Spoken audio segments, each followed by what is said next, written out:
Christiana, you asked Jay to hold money on trust for you. You did that because you took the view that you were not good with money. Now, ordinarily, that's a sensible thing to do, and there's nothing wrong with it. What's more, once you do that, Jay is under an obligation to protect that money. She has what's called in law a fiduciary responsibility to protect it, to make sure it's safe, and when you want it, to give it back to you. Yes. The problem is neither of you took a record. And so I have to firstly determine exactly how much money is owing.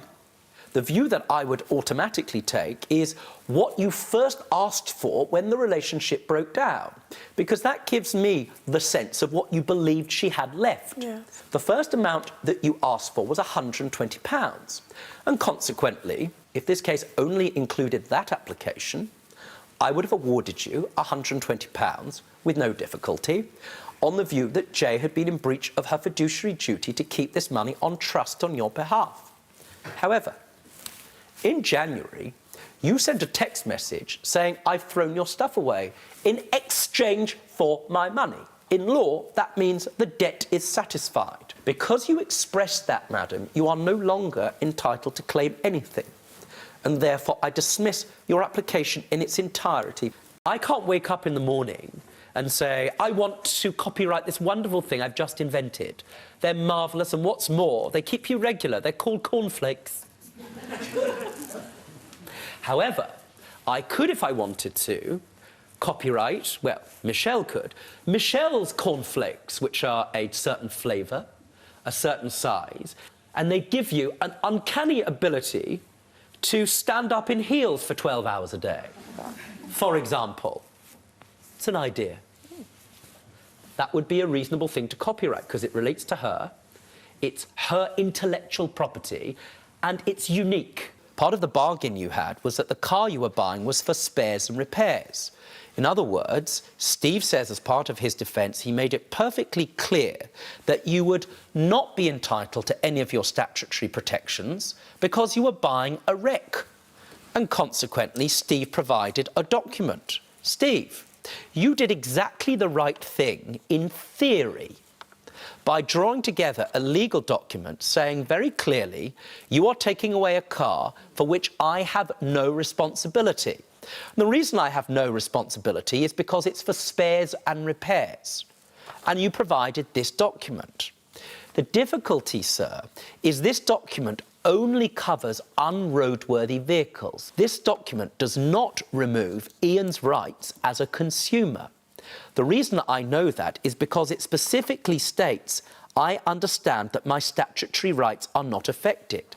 What's more, as you'll recall during the course of the case, it's very clear that all of the other references in this document relate to the type of vehicle which shouldn't be on the road in the first place. That could never be the case in respect of this car because, amongst other things, it had an MOT. Consequently, this document is not valid. You are entitled to sell a car for spares and repairs.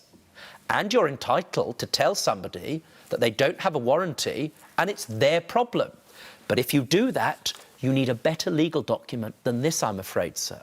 Because you are still entitled to your statutory obligations, you are consequently entitled to the full cost of the value of the repairs, which in this case is £2,060. Sir, you may run a perfectly valid business despite that porky. You need to get this document updated. It seems to me, Jackie, that you're entitled to be compensated for the damage to those pansies, which is £75. However, after that time, as a matter of law, you were on clear notice that there was a substantial risk that bringing a goat into your property would cause damage to the pub. And consequently, according to the relevant law, I'm unable to do anything because there is an exception where you have voluntarily accepted a risk by bringing a goat into your business. Consequently, any of the other damage, the carpet, the radiators, etc., as a matter of law, despite his assurances, are, as a matter of law, your fault. And so there's nothing I can do about it, despite wanting to help. Consequently, this court can only award you the sum of £75 for the first amount of damage that was caused and advise you in the strongest possible terms to put a very big note on the front of your pub saying no goats allowed, especially Eric. I'm afraid I have to dismiss the rest of your case. Thank you for bringing Eric. The award of this court is £75. You bought a coat for £15. I'm satisfied, based on the evidence I've heard from Dina, that they sold you that coat at a loss. I'm equally satisfied that she did that not in her best commercial interest, but because, for whatever reason, and it was to do with your health, she felt sorry for you. I'm certainly satisfied there weren't 2 adverts. That's absolutely clear.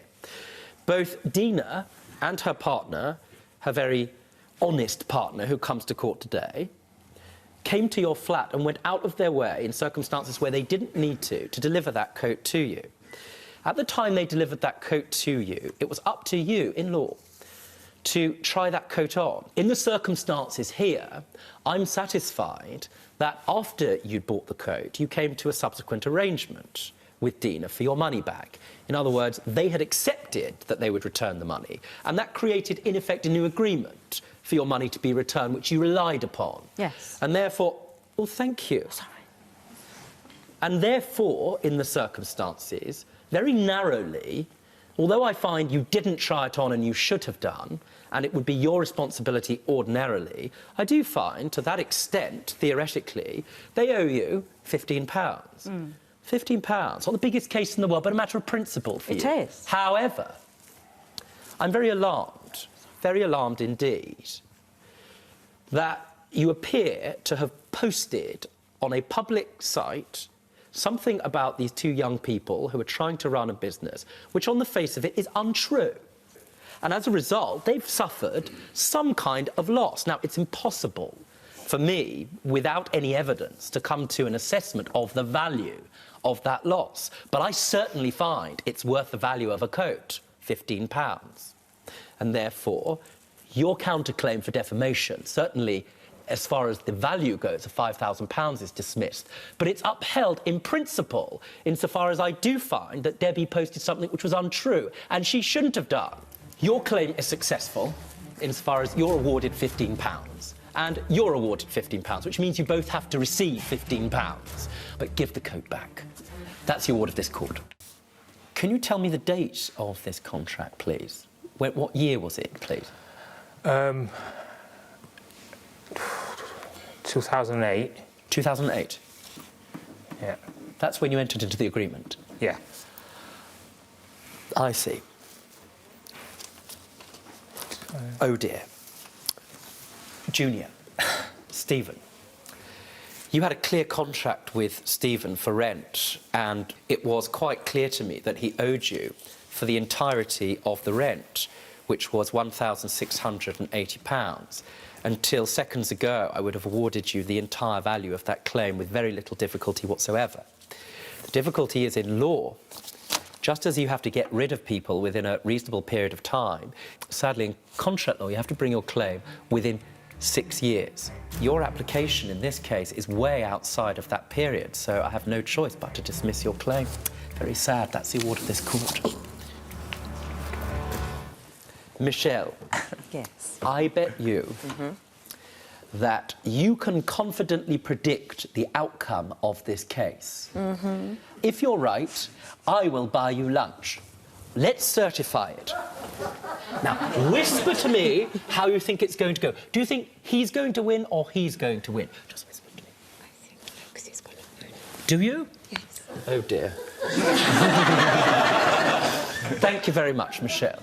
Now, Michelle and I have just made a bet, and interesting who she's betting on. Yeah. Assuming she's right, is that a legally enforceable agreement? Yes. Is it? These cases happen all the time. Why aren't they in the courts all the time?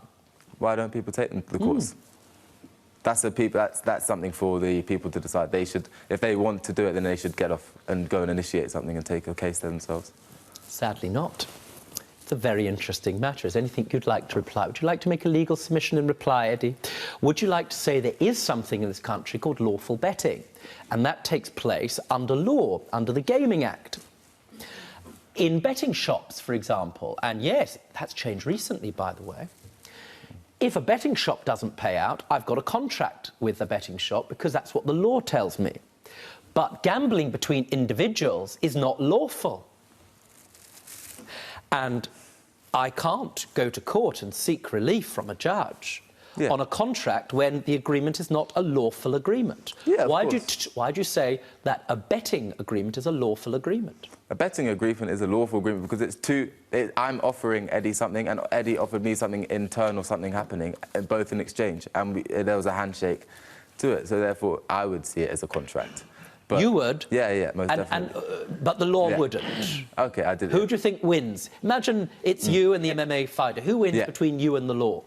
Between me and the law, then the law. Yes. You know that song, I fought the law and the law won? Yeah. Well, no. It's a very interesting matter. And sadly for you, and I have to say, rather more sadly for Michelle, bearing in mind what she promised me if I won the bet. Don't be stupid. Stay and watch the best Judge Rinder moments. And I'm talking. Understood? Don't be a moron. Subscribe to Judge Rinder YouTube channel. Right now. That's an order.